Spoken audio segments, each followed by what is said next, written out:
السلام علیکم ورحمۃ اللہ وبرکاتہ۔ مکرم ناظرین گرامی، زکوٰۃ کون سے مال پر واجب ہوتی ہے، زکوٰۃ کے مالوں کی قسمیں کیا کیا ہیں، زکوٰۃ کیسے دینا ہے، اس بارے میں ایک مستقل ویڈیو ہم بنا چکے ہیں، اس کے لنک ڈسکرپشن باکس میں موجود ہے، وہاں سے دیکھ لیں۔ آج کی نشست میں جو ہمیں گفتگو کرنی ہے کہ زکوٰۃ کون کون سے رشتہ داروں کو دے سکتے ہیں، تو اس بارے میں دوست بزرگ ایک بات یہ سمجھیں کہ دو ایسے مصرف ہیں جہاں زکوٰۃ دینے کا ثواب زیادہ ہے، ایک تو رشتہ دار اور دوسرے مدارس جہاں غریب طلبہ پڑھتے ہیں۔ اب جو غریب طلبہ جہاں مدارس میں پڑھتے ہیں، ایسے مدرسوں میں زکوٰۃ دینا چاہیے، اچھی بات ہے۔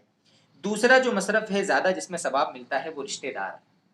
کون کون سے رشتہ دار ہیں ایسے جن کو ہم زکوٰۃ دے سکتے ہیں؟ تو یہاں اصولی بات سمجھیں، ہمارے جو اوپر کے رشتہ دار اصول جو ہمارے کہلاتے ہیں، یعنی جن کی ہم اولاد ہیں، جیسے ہمارے والدین، باپ کو زکوٰۃ نہیں دے سکتے، ماں کو زکوٰۃ نہیں دے سکتے، دادا کو نہیں دے سکتے، دادی کو نہیں دے سکتے، ماں کو نہیں دے سکتے، نانی کو نہیں دے سکتے، یہ ہمارے اصول ہیں جن کی ہم اولاد ہیں، ان کو زکوٰۃ نہیں دے سکتے۔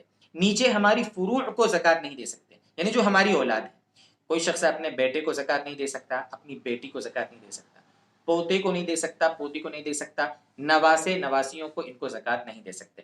ہمارے فروع کو ہم زکوٰۃ نہیں دے سکتے، ہمارے اصول کو ہم زکوٰۃ نہیں دے سکتے۔ اسی طریقے سے مرد اپنی بیوی کو زکوٰۃ نہیں دے سکتا، یا بیوی پر زکوٰۃ واجب ہے تو بیوی اپنے شوہر کو زکوٰۃ نہیں دے سکتی۔ یہ تین قسمیں ہیں جن میں زکوٰۃ آپس میں دینا جائز نہیں ہے، لیکن ان کے سوا جو رشتہ دار ہیں ان کو زکوٰۃ دینا چاہیے، بلکہ دوسروں کو، اجنبیوں کو، دوسرے مسلمانوں کو، ضرورت مندوں کو زکوٰۃ دینے سے بہتر یہ ہے کہ اپنے رشتہ داروں کو زکوٰۃ دی جاوے، اور رشتہ داروں میں اگر کوئی زکوٰۃ لینے والا نہیں ہے تو پھر اب دوسرے غریبوں کو زکوٰۃ دینا چاہیے۔ ایسا بھی کر سکتے ہیں کہ کچھ آپ اپنے رشتہ داروں کو دے دیں، کچھ دوسروں کو دے دیں۔ رشتہ داروں کو، اچھا دوسرے رشتہ دار کون کون سے جن کو زکوٰۃ دے سکتے ہیں؟ تو آپ کو اصولی بات بتا دی، ان کے سوا جتنے رشتہ دار ہیں، آپ سگا بھائی اپنے بھائی کو اگر وہ الگ رہتا ہے غریب زکوٰۃ دے سکتے ہیں، بھائی اپنے بہن کو زکوٰۃ دے سکتا ہے، اپنی پھوپھی، خالہ، اسی طریقے سے چچا زاد بھائی، چچا زاد بہن، چچا، چچی، یہ جتنے ہیں ان کو زکوٰۃ دینا جائز ہے بالکل، بلکہ رشتہ داروں کو زکوٰۃ دینے اور مدرسوں میں زکوٰۃ دینے کا ڈبل فائدہ ہے۔ رشتہ داروں کو ڈبل فائدہ اس طریقے سے، ایک تو زکوٰۃ دینے کا ثواب ملے گا اور صلہ رحمی کا ثواب ملے گا، رشتوں کو جوڑنے کا ثواب ملے گا۔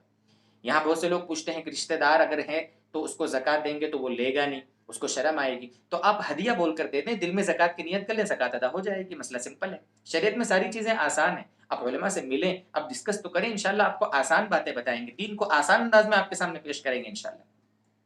ایک تو زکوٰۃ دینے کا ثواب ملے گا اور صلہ رحمی کا ثواب ملے گا، تو یہ فائدے۔ مدارس میں زکوٰۃ دینے کے بھی دو فائدے، ایک فائدہ آپ نے زکوٰۃ دی اس کا ثواب ملا، اور جو بچے وہاں پڑھیں گے ان کی اعانت کی، ان کا تعاون کیا، اس کا بھی ثواب ملے گا۔ اس لیے رشتہ داروں کو اور مدارس کو زکوٰۃ دینا چاہیے۔ لاک ڈاؤن کے حالات میں مدارس کا بھی بہت مسئلہ چل رہا ہے، تو ایسے مدارس کو تلاش کر کر کے اپنی مالی مدد کرنا اور تعاون کرنا آج کا ملی قومی فریضہ ہے۔ اللہ تبارک و تعالی ہمیں مسائل سمجھائے اور عمل کی توفیق عطا فرمائے۔ وآخر دعوانا ان الحمد للہ رب العالمین۔